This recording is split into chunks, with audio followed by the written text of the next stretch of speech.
right? Hmm, So interesting. welcome, Donna. It is wonderful to have you with me.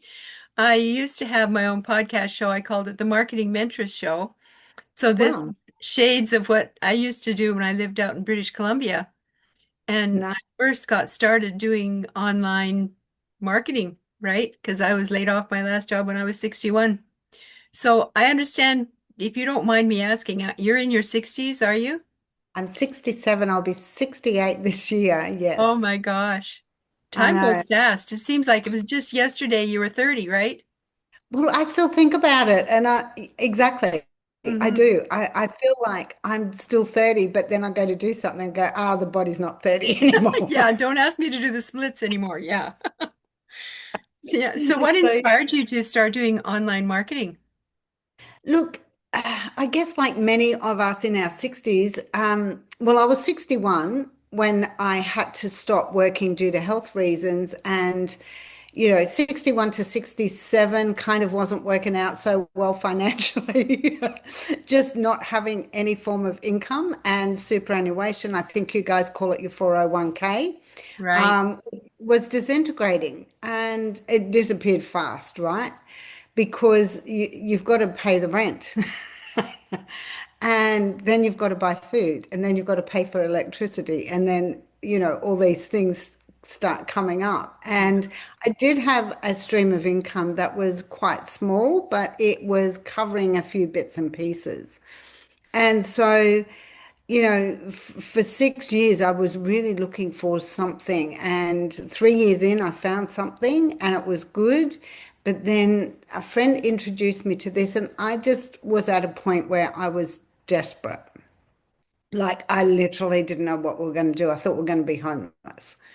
And I was screaming down the phone to our superannuation fund to give us the last of our money. Like, we were desperate and they didn't want to give it to us. And I know. And then you see all these ads on TV saying, it's your money, you can have it anytime you like. Well, that just made my brain explode, right? The same company. And, I said to Graham, if we don't get this money, I honestly, we're going to be living in the car. Like, fortunately, we had a car. A lot of the homeless don't. And so, I needed that money desperately. And then my father passed away, so we had to go to Canberra. So there was another expense. I was so grateful. My mum just kept handing me money while I was down there. It was just like a miracle. And I know she got sick, sorry. My dad had passed away 3 years before. And so I just went, you know what, I have to do something because I can't afford the petrol in the car to go down, but we had to.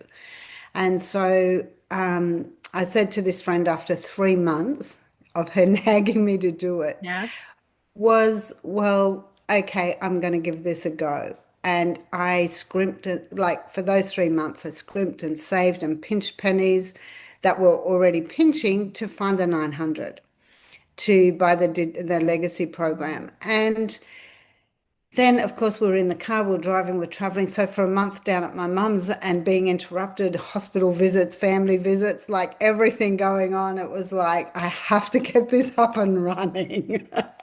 So I did my best in between, and that month was pretty much trying to learn it. And I say trying because it was a trying time. Mm. Um, so yeah, it kind of when I came back, I got up and running, and then you know, I just it was about I just had to let everything go from that visit and just say, you know what, I just have to allow and let everything just work. And then I got my first sale, and it was like, wow. Do you know what I mean? So, but How did why? that feel? How did that feel? Oh, I mean, that first one is sensational. It's just like the relief, particularly when you're in a financially desperate place. And, but everything after just feels amazing as well. Like it's Mhm. just, you've helped somebody else. Yeah. Yeah. Um, and so yeah, it was like it was a no-brainer for me for the legacy program because of you get everything all in one and you get four opportunities to sell four different programs to help four different levels of people at four different financial levels, Hmm. and change their lives and knowing that they can upgrade at any point in time as well. But I think for me, what really sold this was that I was tired of building other people's dreams in multi-level marketing and sharing my profit for all the work that I put in. Oh my goodness. Like you've got to feel that on a level that you don't get anywhere else. Do you know most of the people I've spoken to who are 50 plus have been going that route? They tried network marketing and they spent tons of time trying to build that business, and you Mm. just make peanuts. Yeah. Yeah. Yeah. Well, you It's also bring some more gifts and talents with you. I would love you to share. you mean my law of attraction stuff? Yes. Yeah. So you get to a desperate place and I just I'd forgotten all the skills that I had. So when I came back from Canberra, I reached into my toolbox and I went, what do I need to do here?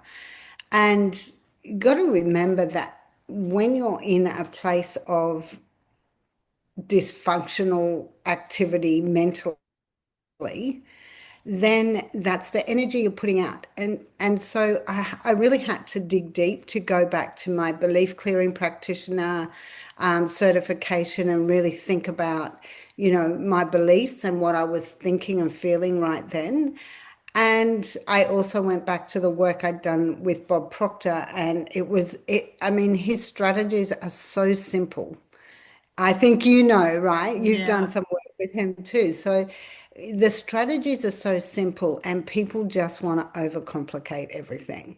They want to overthink it, they want to overcomplicate it. Everybody believes that life is supposed to be complicated when it's really not. It's like A, B, C.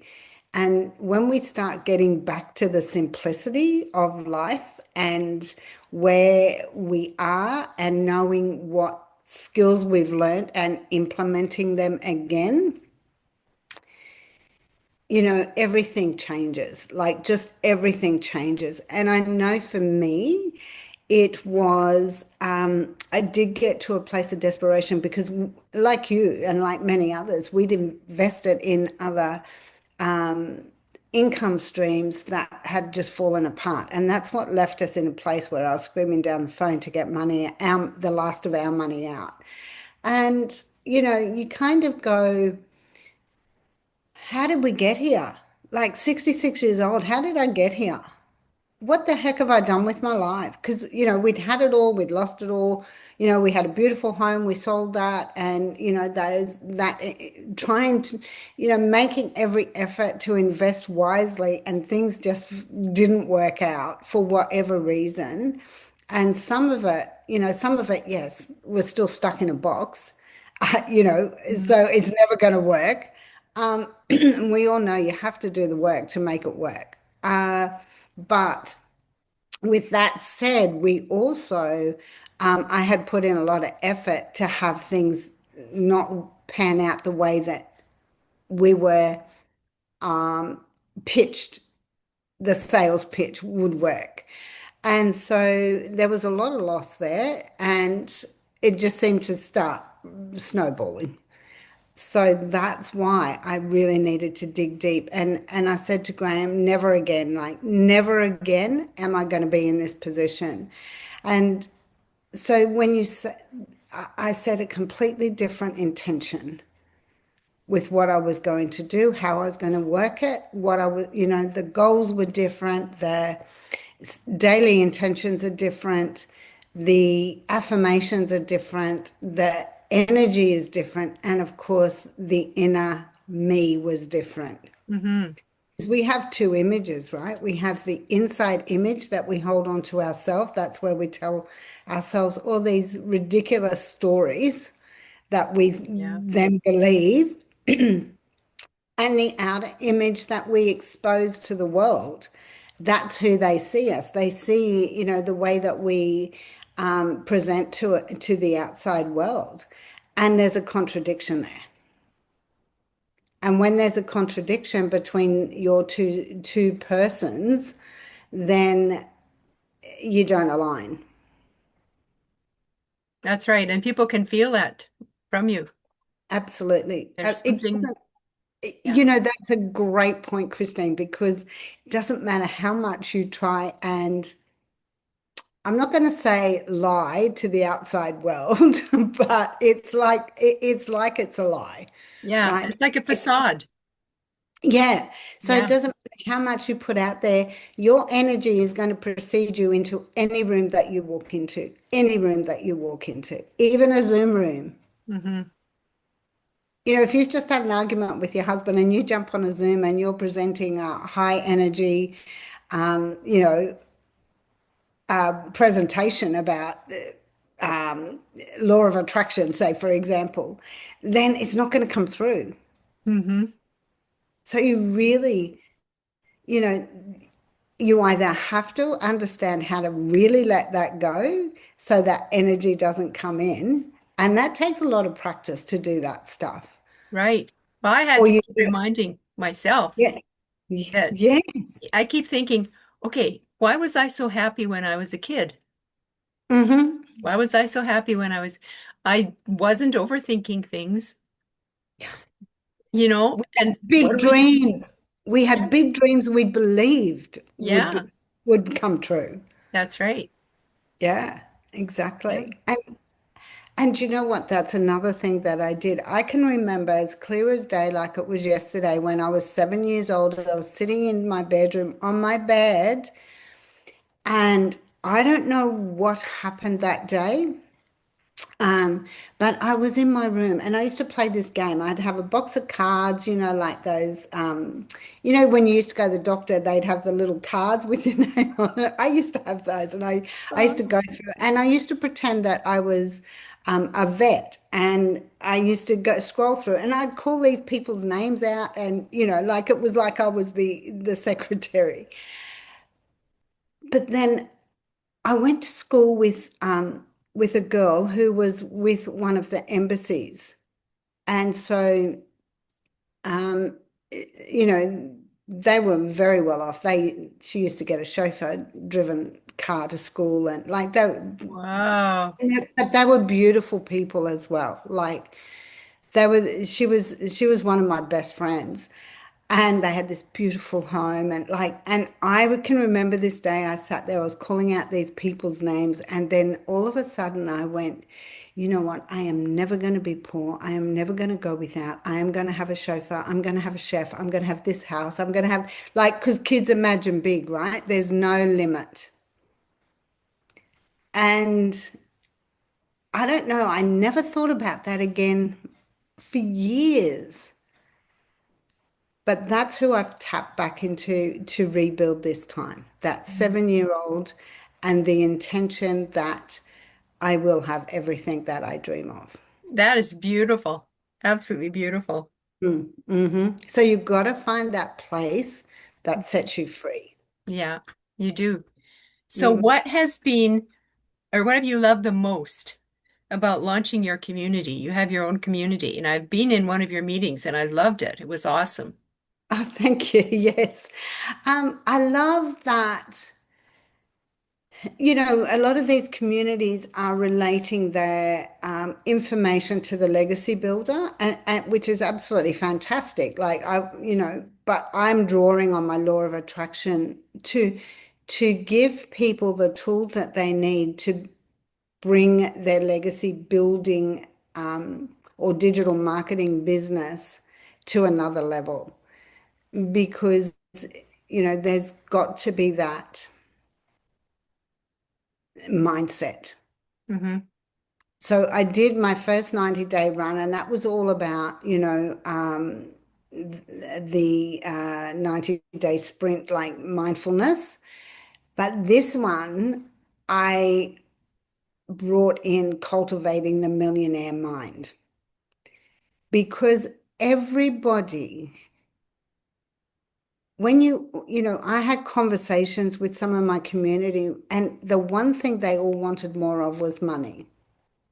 But the one thing that they possibly aren't tapping into is the belief and their younger self that had limitless dreams.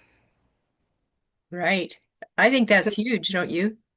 oh, The younger it self. it is so key, but finding, that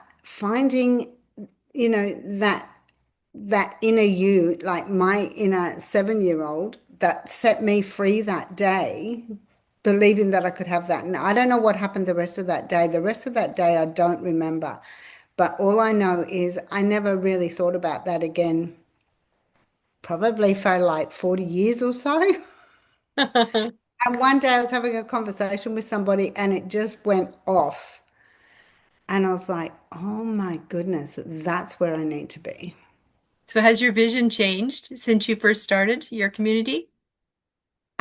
Not the vision, because it was always about helping others to really um, get that energy, the mind, the body, the soul, the spirit to connect as one. Because emotionally, we have to, you know, law of attraction is all about those four areas. Mentally, you have to be on point with what you want and believe it.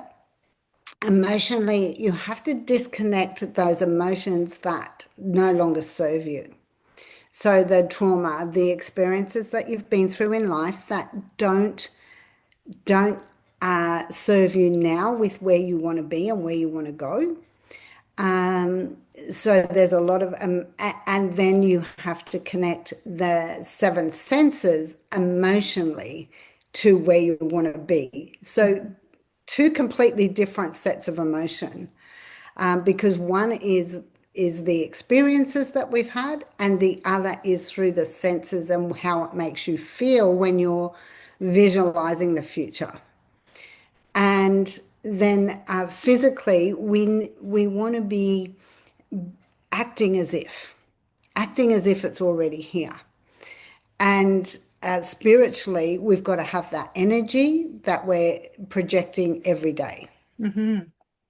Do you do your what do you call it, your sessions with people? Do you do those every day or once a week? How often do you work with people? So I do my weekly call, and I this more recently, what I'm doing with those calls is I'm doing processes to get people to tap into that more, because I want to go deeper in this 90 days, and it's important that they can connect and understand Hmm. what they're looking for, and it can just be a prompt, a simple prompt that can take them there.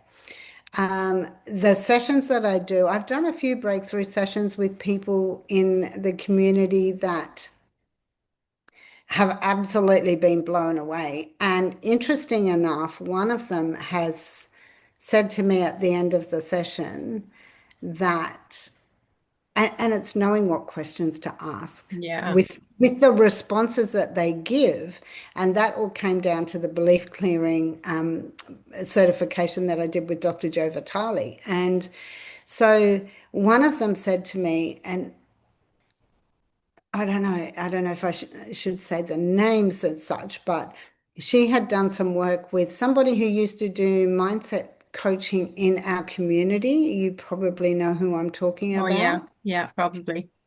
Um, and she said she did her 6 week course, and she said didn't even touch what was going on with her. She also paid a lot of money to another coach to do the same work. And she said nobody has lifted the core issue like you did in like less than an hour. Wow. And this is the thing, you can do a breakthrough session and you never have to come back, because we get to the root cause. If something is needed to tweak something, yes, or Mhm. a different issue, yes. But that one issue that we work on, once we get to and it's really however long it takes. So those sessions can be very draining for me because I'm tapping in all the time. Uh, but they can be phenomenal Mm-hmm. pieces for those that are there.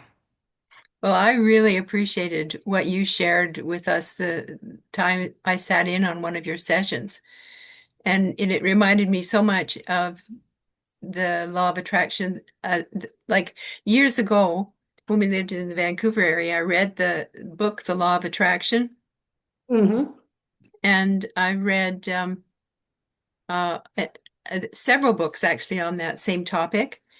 And the thing that I really appreciated was the fact that you have to put some work into it. It doesn't Oh just yeah. magically happen, right? Yeah. Not like The Secret where they say just sit in your chair and you believe Yeah, everything. right. But I mean, that's the beginning, right? That was the beginning of showing people what is possible. Right.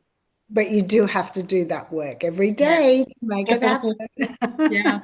Life doesn't happen magically like we think it happens when we're kids. Mhm. Yeah. Exactly. There's Yeah. always something else going on. But the one thing that makes it happen is you believe that it's going to happen. So even when you're a kid, even though you don't know what you're doing, a lot of the time, there are some children who really know at a very young age that they're able to help others to, attract whatever. Um, there is. Because they keep saying it over and over to themselves. Every time somebody says, "What are you going to be when you grow up?" I'm going to have a big house, and it's going to have 10 bedrooms. I'm going to have a swimming pool, and they go big, and they say the same thing over and over. So, of course, they believe it's going to happen hmm That's until they don't, yeah. because somebody tells them it's not. You crazy. What? How is that going to happen? Yeah. What's your biggest takeaway from the training that you did with the law of attraction? Oh, look, one, just one. Um, I think the biggest thing for me was connecting the four areas Would you share and the four areas with us?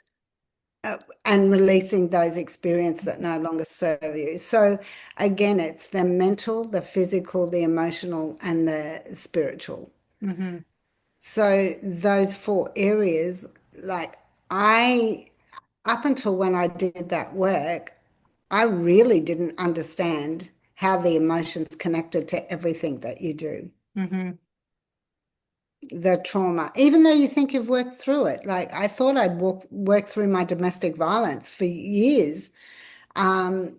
From 40 to like whenever I did the law of attraction stuff. I can't remember. I think I was like 60 or something, a very late bloomer. And I didn't talk about it for, a lot of years. And when I was 40, I started to speak about it and I started to, because I was in a network of people that actually went through domestic violence as well. So it was a common thing. When I was 21, it wasn't. And so I didn't talk about it, the shame, the guilt, all those things that you suppress because you feel responsible for it. And you are, let me tell you hmm you know, none of those decisions that put me in that place at that time to meet that person was made by anyone but me. So I am fully responsible. Yeah, I can't blame anybody else for that. And we Awesome. have to take responsibility. And I think, so again, I think it's those four areas, but understanding that you are responsible for everything and that you are given everything that the universe knows that you can survive. And whether or not you take that to another level to thrive, or whether you stay in that victim mentality. So I guess those things, while they're different, they're all connected to the one takeaway Mhm. from law of attraction. Would you like to share your link with us to your community so that we can connect with you? Yeah, absolutely. So I've got mine in System IO, it goes through. So let me just, did you want me to pop that in? Pop it Uh, into the chat. yeah, I'll pop it in there for you. So that's my community. There we go. Um, Awesome. so that will take them to the capture page. They'll need to add their details, of course, and then you will go through to that. So, and look, actually, Christine, you should have an invite link for that as well, because anybody that comes in, of course, there's an affiliate attached to that as well. So if you go into my community and click on invite, and then you Mhm. get your link, Okay. that's that you can use, because then you'll get 40% Oh, wow. of the stuff. So yes, absolutely. That's a much better way to do it. And that gives you the opportunity to and as well. Awesome. Thank you. Well, this has So, been very, very charming. Like you are such an easy person to talk to. It's wonderful. oh, thank you, Thank Christine. you Thank you for, for the opportunity to talk to yeah, share this as well, because it's an incredible journey. Our lives are an incredible journey, and I think people don't realize just how special each and every one of you are. that's right. Mm.